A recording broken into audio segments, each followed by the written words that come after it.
This is a BBC podcast. You can get all our podcasts and our terms of use at bbcworldservice.com/podcasts.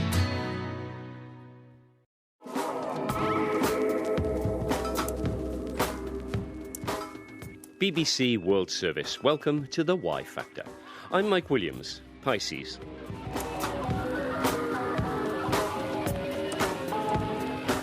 On the programme today, the horoscope. And we'll start with mine. You have the moon in Aquarius and also Mercury. Mercury is how we think, and Saturn is, the lessons we learn in life. It's all in Aquarius. And you have them all in the house of work projects. So a radio is magic for you. You could find out an awful lot of me with a simple online search. I didn't have time, though, Mike. I didn't look. I was in L.A. I was having wall-to-wall meetings. So radio's magic for me. That's lucky, I suppose. Or could it be fate? Could it be something written in the stars? Susan Miller is a very successful businesswoman, and her business is astrology. I love your Jupiter, though. You could really make money if you wanted to. I mean, you enjoy concepts and ideas and discussing them. I mean, that's Aquarius. Aquarius is that you collaborate really well with people because the sun, giver of life and strength, center of our universe. Well, you would be a wonderful person to be married to because the give and take of marriage is not something difficult for you. It's something that comes naturally. Now, this suggests to me that... She says a lot of nice things about me. It's very tempting to believe. A personalised horoscope promises an insight into your personality, perhaps even into your future. The first stage would be to ask participants to give their birth data. So that's the date of birth, the place of birth, and if they know it, the time of birth. Dr. Paul Rogers, Sagittarius, is a psychologist at the University of Central Lancashire in the north of England, and he helped us develop a little test to see how people react to horoscopes, how they react to what the heavens allegedly say about them. Good morning, good morning, good morning. This is Rosebery School in the English town of Epsom. Could you give me your questionnaires? Just the questionnaires. Keep the profiles. Then you present the idea that we're going to give an astrological test based on that data. So you then have a period of time, maybe a day, maybe 2 days or whatever, and then at the second stage you give a profile back. So we got horoscopes drawn up for some of the girls at the school and went back a few days later. After they'd all read them, I had a few questions, like on a scale of 1 to 7, how accurately did their profile reflect their personality? How many people put 4, number 4, quite accurate? Hands up so I can see them. 1, 2, 3, 4, 5. What about very accurate? 5? Anybody think it was very accurate?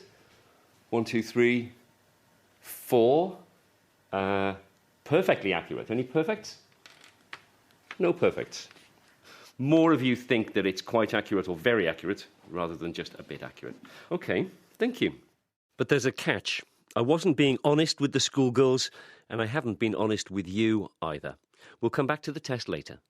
A horoscope tells you where the planets were at the time of your birth, at that moment when you came into the world.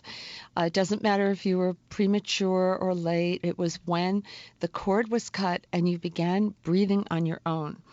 And the horoscope tells us different qualities and talents that you have, different proclivities. A horoscope is always astrological. It's always concerned with attributing meaning to the stars and planets. But the word has two uses. Dr. Nicholas Campion, Pisces. He's an astrologer and he's an authority on the cultural history of astrology. He teaches at the University of Wales. On the one hand, it refers to a very detailed diagram of the sky, the stars, planets for a particular place and time of day, which an astrologer will use to make very detailed prognostications. On the other hand, it's used to describe the familiar 12-paragraph columns that we call horoscopes and occur in newspapers and popular magazines. However well you think you know people, at work and at home, today you discover much more. It will change the relationship you have with them in a good way. As Mars goes deeper into your changes chart, you'll be attracted to someone unlike your usual type. with passionate results. How long have horoscopes been turning up in daily newspapers and weekly magazines? The newspaper horoscope was invented about 1930. There's a parallel between what was happening in astronomy at the time and what happened with astrology. So in the late 20s, the idea that the universe is huge and expanding was discovered and popularized by the astronomer Edwin Hubble. And so this became a metaphor for the idea that we live on a tremendously insignificant little planet on the edge of a distant corner of the universe, and we're all very insignificant. And at the same time, we suddenly get these horoscope columns appearing, which I see as a kind of domestication of astrology. There's more than one strand of astrology, isn't there? There are actually many strands.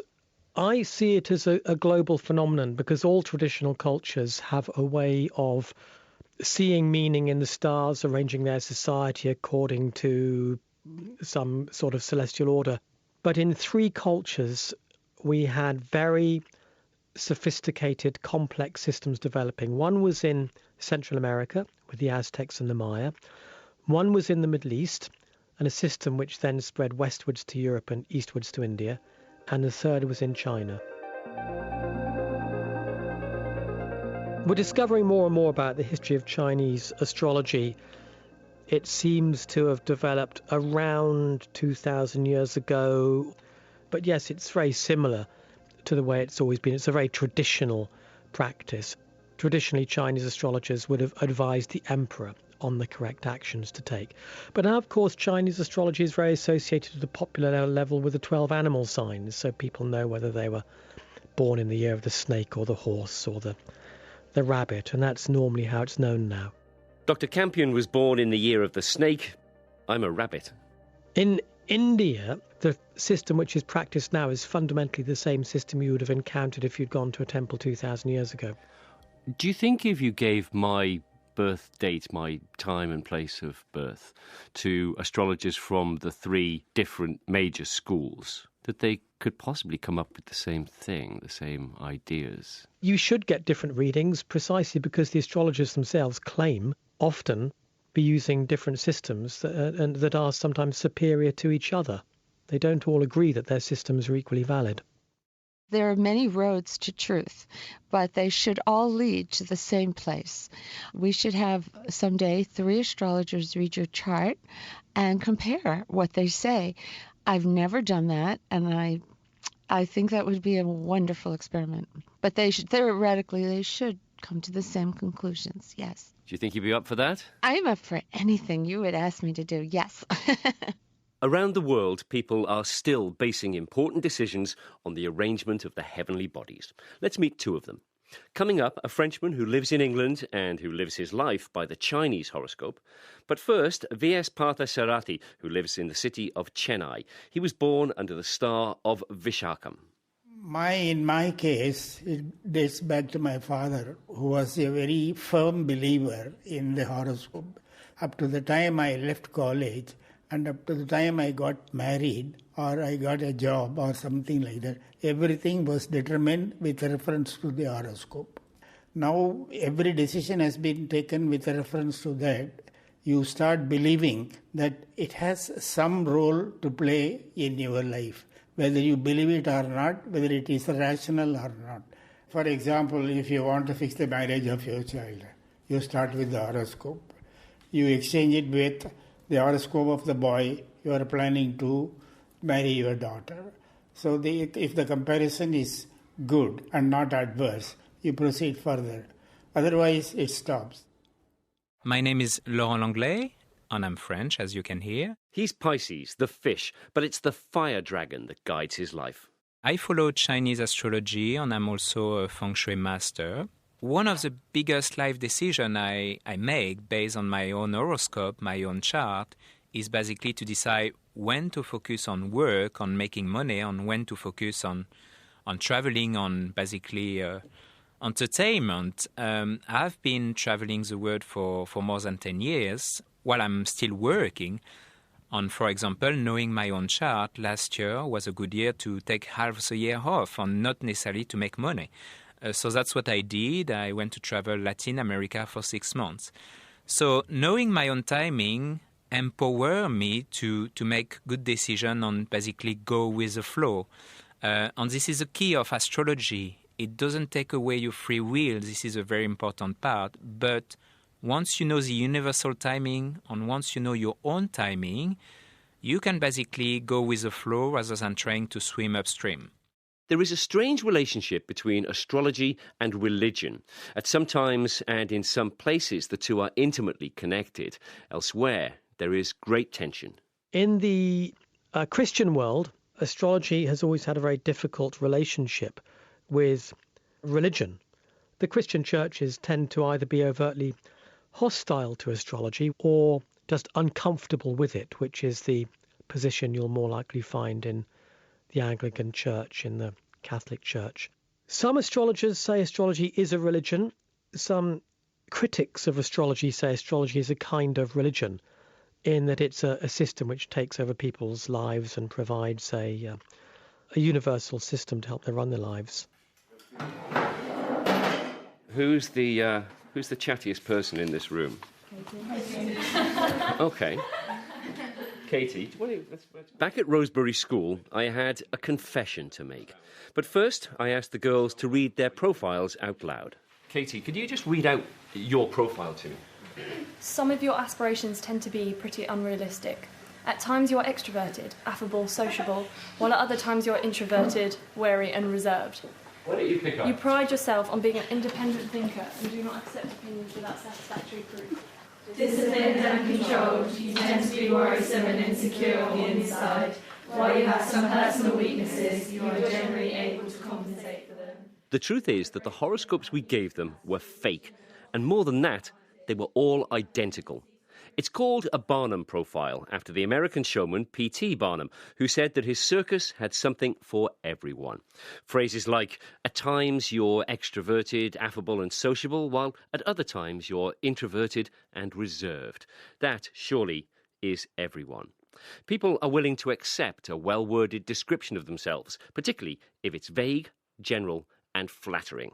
The results supported what we'd expect. First of all, people generally rated it as being between quite and highly accurate for themselves. So the profile was deemed to be quite accurate for themselves. And they also found it to be quite to highly accurate for themselves in relation to other people. In other words, they found it to be uniquely accurate for themselves. And that is the Barnum effect. So people were misperceiving these generalised statements as being unique to their own personality. There's other cognitive biases that people fall prey to, for example, the confirmation bias. If you believe in something, you'll look for evidence to support that belief and you'll ignore evidence that rejects that belief. So astrological believers may well find evidence in a profile that supports their own beliefs about themselves, but then sort of dismiss anything that contradicts that view. I want a bold statement from you on your opinions on the horoscope in general. I don't think there's any evidence at all that astrology works in the way astrologers claim. I would want to look at the data that's tested the claims of astrologers. And there has been numerous studies that have looked at, for example, sun sign characteristics and physical characteristics. So, for example, you might say that a typical Leo has got fiery red hair. I'm, of course, making this up, but you get the idea. And when you look at the sun signs across different people with different hair colours or hairstyles or whatever, there's no difference at all. Another claim would be that certain sun signs are prone towards certain types of occupation. When you look at the data, no relationship at all. Likewise, personality traits, likewise, health. Some sun signs are supposedly more vulnerable to certain ill health at certain parts of their body. In actual reality, there's no difference at all. So as far as you're concerned, it's hokum. In terms of what the astrologers claim is the mechanism, yes. I mean, you might argue that by going to see an astrologer, having a half an hour reading and having somebody listen to you might have some, I'll use the word pseudo-counselling benefit. But other than just simply talking to somebody and getting some nice feedback, there's no validity in the claims of astrologers. The girls at Rosebery School have had a few days now to think about our test. The sample size was small, just one class of 18-year-olds. It certainly wasn't a controlled experiment. But it was interesting. and I've been wondering what they think about it and what they think about horoscopes now. My name is Anna Maria Garrido and I'm a Virgo. I found the experiment really interesting. You know, when we had to read them out and it was just a generic one, I was quite upset. And but after, like, as I read it, I did think, oh, this kind of, fits with me. This sounds a bit like my personality. And so afterwards, I was a bit shocked that this could apply to the whole class. I think that you're very clever that we did this to show that, you can believe in these things, you can read this, but not to take it too seriously because you could live your life by them and it's not really necessarily right. My name is Trinity Sokan and I'm a Pisces. I don't normally believe in horoscopes and everything like that, so when I read what has been written for me, I then started to believe it more. But then after, when I heard Katie reading out her horoscope and it was exactly the same as mine, that's when my dreams were shattered and I knew that, no, this thing isn't quite accurate. They tell you what you want to hear, they put some negative in there so it doesn't sound all perfect, but it's sort of to make you just believe what it says. My name is Niffy Arnold and I'm a Libra. When it started, I had a bit of belief in horoscopes, so I always read them in the magazines and things. But now I guess, if you're writing a horoscope for a particular age group or, gender, you can, change it so it fits them. So all the vague statements we read were pretty, universal for teenage girls. So I feel like any of us might have believed it. I wouldn't say I believe in horoscopes at all anymore. People are seeking some sense of control over life. And so astrology might provide that sense of well-being and sense of control, that maybe the universe has got some direction for them.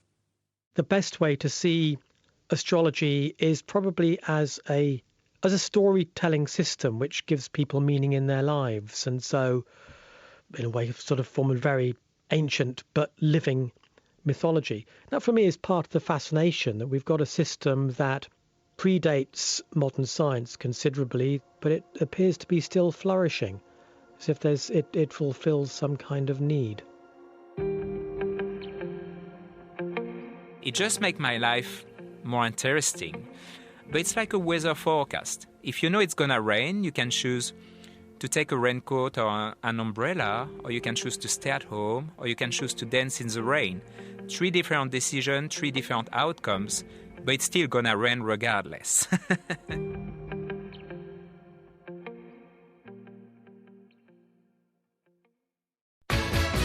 There are dozens of different podcasts now available from the BBC, including news, documentaries, science, business, arts and sport.